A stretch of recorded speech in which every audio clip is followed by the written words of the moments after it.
இன்றைக்கி நாம் பார்க்கக்கூடிய தலைப்பு வந்து கள்ள தொடர்பு ஜாதகம் யாருக்கு அப்படிங்கிறத நம்ம பார்க்க போகிறோம். 5வது பாவத்தை நம்ம காதல்னு சொல்கிறோம், 7ஆம் பாவத்தை திருமணம்னு சொல்கிறோம், 9ஆம் பாவத்தை நம்ம கள்ள காதல்னு சொல்கிறோம்.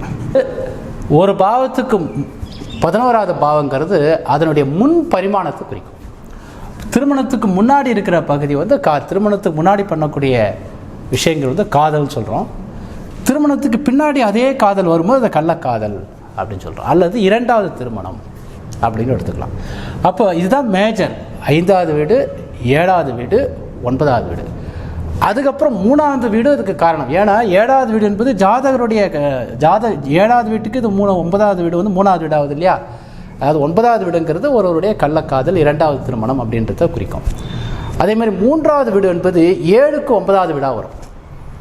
அதாவது இந்த கள்ள தொடர்புங்கிறது எப்படி எடுத்துருக்குன்னா, ஒருத்தருக்கு திருமணம் ஆயிருக்கு, இன்னொருத்தருக்கு ஆகலை. அவங்க 2 பேரும் தொடர்பு வச்சிங்கனாலும் அதுவும் கள்ள தொடர்பு தான், அல்லது 2 பேருக்கு திருமணம் ஆகிட்டு வச்சுருந்தாலும் அதுவும் கள்ள தொடர்பு தான். ஓகேங்களா? அந்த வகையில் 3வது பாவம் என்பதும், ஏன்னா 7க்கு அது 9வது பாவமாக வருது இல்லையா, அப்போ 3வது பாவமும் நம்ம இங்கே எடுத்துக்கிறோம் இந்த கள்ளக்காதலுக்கு. இதுதான் மெயின். இதுக்கு காரகன் யாருன்னு பார்த்தீங்கன்னா சுக்கிரனும் செவ்வாயும். ஆணுக்கு சுக்கிரன், பெண்ணுக்கு செவ்வாய். இது பழைய ட்ரெடிஷ்னல் அஸ்ட்ராலஜி தெரிஞ்சவங்களுக்கு தெரியும். 4வது பாவம் கற்புன்னு சொல்கிறோம். ஏன் 4வது பாவம் கற்பு? 5க்கு இது 12வது வீடு, 9க்கு இது 8வது வீடு.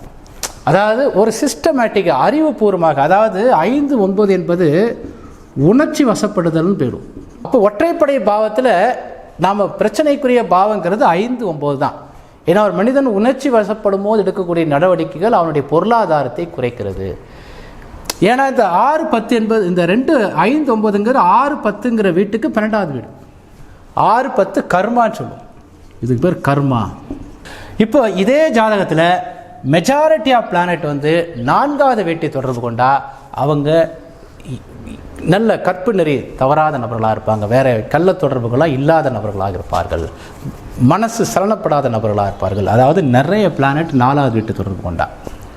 ஆனால் அதே நேரத்தில் குறிப்பாக இந்த 5, 9வது பாவங்கள், 5 கரெக்டாக 5, 9 தான் மெயின். இதில் மற்றதெல்லாம் துணை நிற்கக்கூடிய பாவங்கள். இந்த குறிப்பாக இந்த கள்ளக்காதலுக்கு 9வது வீடு, இந்த 9வது வீடு 8, 12 அப்படின்னு தொடர்பு கொண்டு சுக்கிரனும் 8, 12 அப்படின்னு தொடர்பு கொண்டால் இவர்களுக்கு நிறைய அவமானங்களை அனுபவிக்கிற மாதிரி வந்துடும். இந்த 5, 8 அப்படிங்கிற பாவத்தை தொடர்பு கொள்ளக்கூடாது.